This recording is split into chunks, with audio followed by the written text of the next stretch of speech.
अस्सलाम वालेकुम। अच्छा, अॼु असां यूनिट्स पढ़ंदासीं। ठीकु आहे। यूनिट कंहिं बि शइ खे मापण जो तरीक़ो हूंदो आहे। जीअं मिसाल था वठूं, असां जेको मास हूंदो आहे या जंहिंखे हिते सवली सिंधी में हली सम्झण जे लाइ असां जेकॾहिं वज़न चऊं त वज़न खे असां छा में मापींदा आहियूं? किलोग्राम में। ठीकु आहे। अहिड़े तरीक़े सां असां टाइम खे छा में मापींदा आहियूं?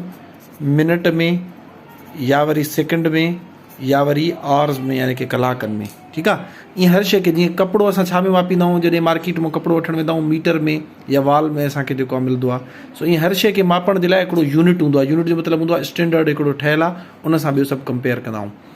हाणे सॼी दुनिया में शयुनि खे मापण जे लाइ अलॻि अलॻि जेको आहे सो यूनिट्स इस्तेमालु थींदा। जीअं हाणे असां वज़न जी ॻाल्हि कयूं, वज़न खे मापण जे लाइ बर्तानिया ऐं यूरोप वग़ैरह में पाउंड इस्तेमालु थींदो आहे, जेको तक़रीबन अधु किले जे बराबरि हूंदो आहे। अधु किले खां थोरो घटि हूंदो आहे या वधीक हूंदो आहे, लॻभॻि अधु किले जे बराबरि हूंदो आहे। ठीकु आहे। अहिड़े तरीक़े सां किलोग्राम जंहिंखे पाण चवंदा आहियूं, यानी कि 1000 ग्राम, ऐं इन खां अलावा स्टोन्स यूज़ थींदा, यानी कि पथर यूज़ थींदा। अञा पोइ हिते हलिया वञो त पहिरियों पथर यूज़ थींदा। हाणे हर इलाइक़े में पंहिंजो पंहिंजो पथर अलॻि हूंदो, हर माण्हू जो, हर दुकान जो, हर शहर जो पथर अलॻि अलॻि हूंदो। सो इन करे छा कयूं, हिननि सभिनि खे कैंसिल करे, या इन खां अलावा ॿियूं बि खोड़ सारियूं शयूं हुयूं जेको आहे मेजरमेंट करण जे लाइ।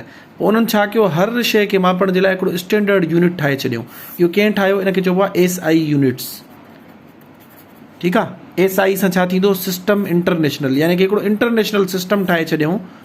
सिस्टम, हाणे हिन जो किताब में तव्हांखो पेपर में तव्हांखो फुल फॉर्म पुछी सघनि था त SI units stand for system international units.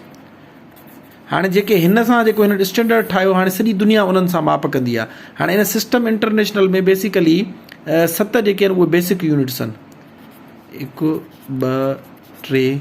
ठीकु आहे। बाक़ी जेके आहिनि उहे ड्राइव्ड यूनिट्स आहिनि। ड्राइव यूनिट्स में मुराद आहे उन्हनि मां मिली करे ॿिया नवां यूनिट्स ठहंदा आहिनि। ॾिसो कहिड़ा कहिड़ा आहिनि। सभिनि खां पहिरियों आहे टाइम, यानी कि वक़्तु। ॿियो आहे लेंथ, यानी कि ड्रैग। इन्हनि जा यूनिट्स बि तव्हांखे ॿुधायां थो। उनखां पोइ मास, जंहिंखे पाण थोरी देरि जे लाइ वज़न चई सघूं था पिया, या मायो चवंदा आहियूं सिंधी में।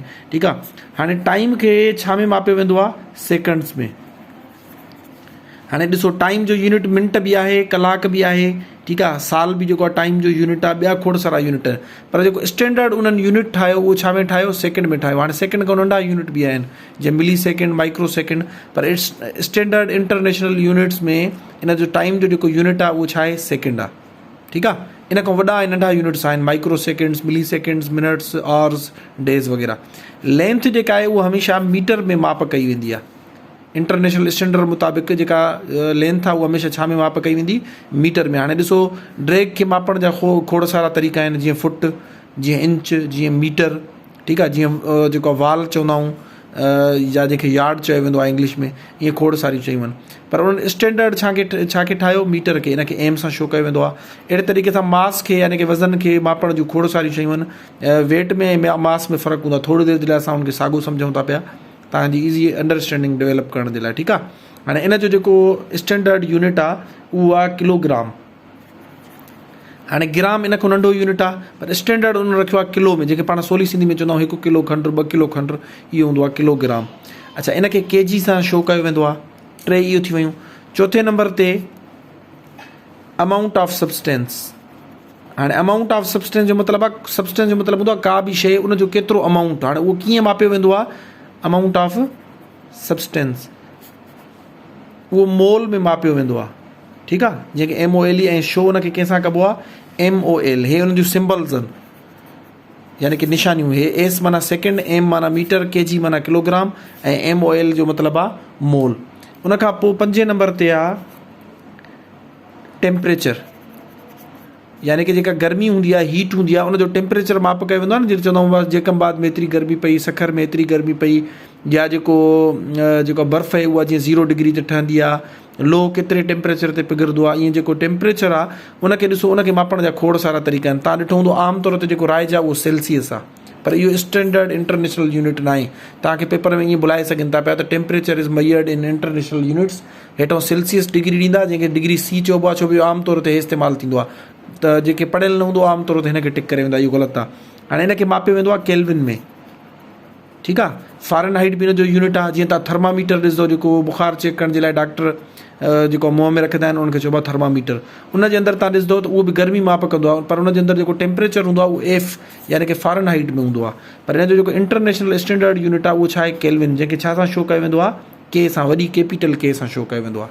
हाणे तव्हांखे हिननि जो कंहिंजो बि जीअं मिसाल टेम्परेचर जो पुछी सघनि था त स्टैंडर्ड यूनिट छा आहे, हेठो तव्हांखे ऑप्शन हूंदा केल्विन, फ़ारेनहाइट, सेल्सियस, नन ऑफ दीस, तव्हांखे केल्विन खे टिक करिणो आहे। या वरी हिन जा तव्हांखे यूनिट जेको आहे सो सिम्बल्स पुछी सघनि था पिया त हिन जो सिम्बल छा आहे। हिन जो वॾी के सां हिन खे कैपिटल के में हिन खे शो कयो वेंदो आहे।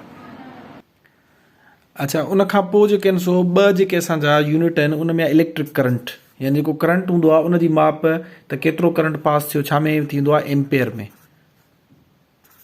ठीकु आहे, एम्पेयर जी निशानी छा आहे कैपिटल ए। इहो 6 नंबर ते आहे। उनखां पोइ 7 नंबर ते आहे ल्यूमिनस इंटेंसिटी। हाणे इहो छा आहे इहो मूंखे बि ख़बर न आहे, तव्हांखे बि रटो हणी छॾिणो आहे। इन जो आहे कैंडेला ऐं हिनखे शो छा सां कयो वेंदो आहे सी डी सां। हाणे हे अक्सर जेको आहे सो कॾहिं कॾहिं पेपरनि में पुछी वठंदा अथव त कैंडेला खे कंहिंसां शो कयो वेंदो आहे, CAN लिखियलु हूंदो आहे, CD लिखियलु हूंदो आहे, अहिड़ी तरीक़े सां CND लिखियलु हूंदो आहे, सो CD सां हिनखे शो कयो वेंदो आहे। ठीकु आहे, ॿई स्मॉल में हूंदा आहिनि CD। सो हे हुया असांजी 7 यूनिट बेसिक यूनिट्स, यानी कि 7 जेके आहिनि बेसिक क्वांटिटीज़ आहिनि। कहिड़ियूं कहिड़ियूं? Time, mass, length, temperature, substance, amount of substance जंहिंखे चऊं। ठीकु आहे, उन खां पोइ करंट ऐं उन खां पोइ ल्यूमिनस इंटेंसिटी। हाणे वरी मां हिननि जा लिखी थो वञा, टाइम जो छा आहे सेकेंड, मास जो छा आहे केजी, लेंथ जो छा आहे मीटर। ठीकु आहे, हाणे हिन में फुट, इंच या कुझु बि तव्हांखे ऑप्शन्स ॾेई सघनि था।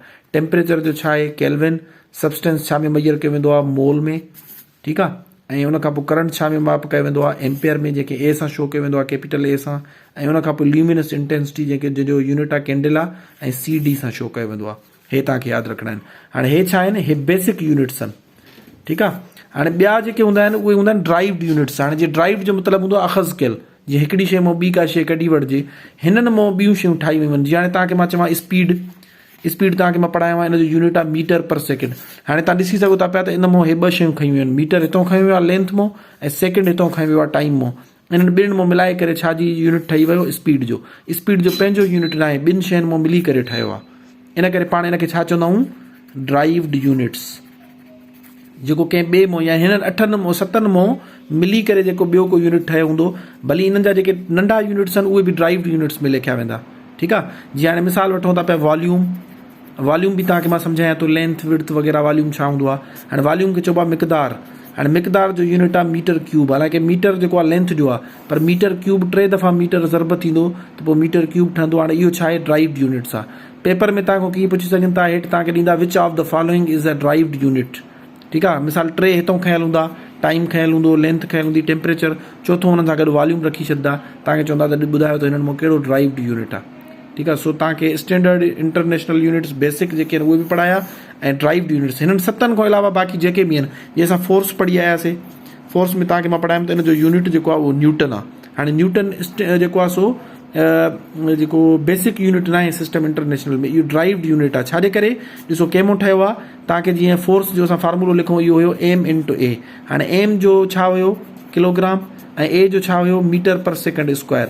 तव्हां ॾिसी सघो था पिया, हितां असां किलोग्राम खयोंसीं, हितां मीटर खयोंसीं ऐं हितां सेकेंड खयोंसीं ऐं हुनखे 2 दफ़ा मल्टीप्लाई कयोसीं, सेकेंड स्क्वायर थी वियो। सो 3 यूनिट्स मां मिली करे ठहियो आहे। इन करे इहो छा थी वेंदो फोर्स या न्यूटन जेको आहे सो छा थी वेंदो ड्राइव्ड यूनिट्स थी वेंदो, बेसिक यूनिट न आहे। सिर्फ़ु हे 7 बेसिक यूनिट आहिनि, बाक़ी इन्हनि खां अलावा जेके बि आहिनि उहे सभु छा आहिनि ड्राइव्ड यूनिट्स आहिनि।